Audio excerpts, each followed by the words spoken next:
Hey there, it's time for rope drop tip number 4. Again, rope drop is arriving at the park before it opens, whether you're talking about Walt Disney World, Universal Studios, or Disneyland.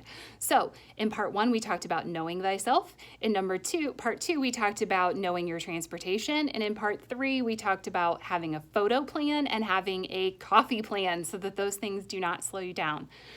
In part 4, I'm going to get a little academic on you and talk some behavioral economics and say sunk cost fallacy. I know, sounds complicated. Stick with me a second. So sunk cost fallacy means this. There are people who wake up very early at Walt Disney World and they know that they want to ride Slinky Dog Dash at Hollywood Studios, right? And they're right. It's a great ride and it is a high priority attraction because it's on the newer side.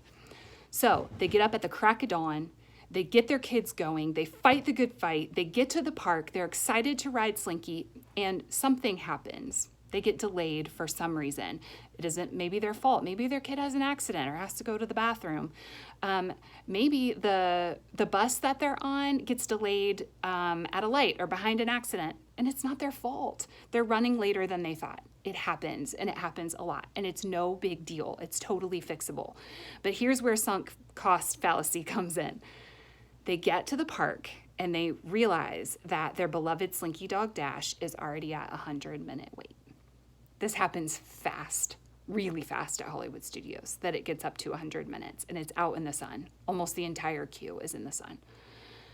And I have seen this multiple times myself and it breaks my heart.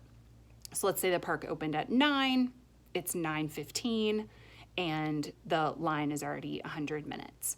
And those people say to themselves, well, we did what we were supposed to do. We got up early. We worked hard. We've already put in a ton of work. And so now we must ride Slinky. We've already invested this much blood, sweat, and tears into Slinky. So I'll be darn it, we are going to ride Slinky. And that is a mistake. I don't care how much you've invested. If you get to Slinky and it says 100 minutes, you are not going to ride it. Because if you want to ride Slinky and wait 100 minutes, believe me, you will have a chance later in the day. It will often 9:15 to 9:30, if the park has opened at 9, is the longest time to get in line of the entire day. So believe me, at 2 o'clock in the afternoon, it's not going to get worse than 100. And it's probably going to get better. And if you can keep waiting as the night goes on, it's going to get lower and lower. Do not wait 100 minutes at 9:15 because you know what you're doing? You're throwing out your chance to ride Toy Story Mania while it has a short wait. You're throwing out your chance to head over to Tower of Terror while it still has a short wait. There are lots of things you can do in the park at 9:15 that are going to be enjoyable and not too bad. If you want to wait 100 minutes for Slinky, do it in the afternoon when waits are going to be long everywhere and there's no opportunity cost there. Okay. So even though you've invested the time towards Slinky, it's okay to change your plan. For my concierge level guests, my clients, and again, you can see my pricing and tiers of service on betharness.com. But for my folks who choose concierge level, I put together very specific itineraries with very specific times in them. So it'll say, this is what time you should get on the Skyliner. This is what time you should be heading over to Slinky Dog Dash. Then after Slinky Dog, you should head to this ride. And it's key, if you get held up, then pick up the plan at step 2 or step 3. Okay?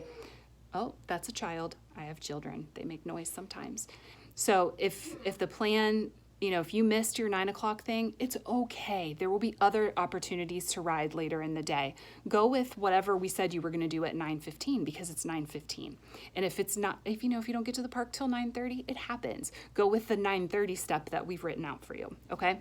I don't want you to think that touring the Disney World parks has to be stressful. It doesn't. I just use this phrase, blood, sweat, and tears. I realize that, but it does not have to be stressful. Okay. But I'm talking to those people who want a rope drop because they like this idea idea, and I want to help you maximize your time. If you want to show up late morning, I can help you with that too and give you an idea of how that works. Okay, so I hope that makes sense. Sunk cost fallacy. Don't think you have to use that investment to do exactly what you had planned to do with it. You can use that investment to do something else that's going to be great in the morning, and just go with plan B. It's okay. All right, I will see you tomorrow, and I will be back with step 5.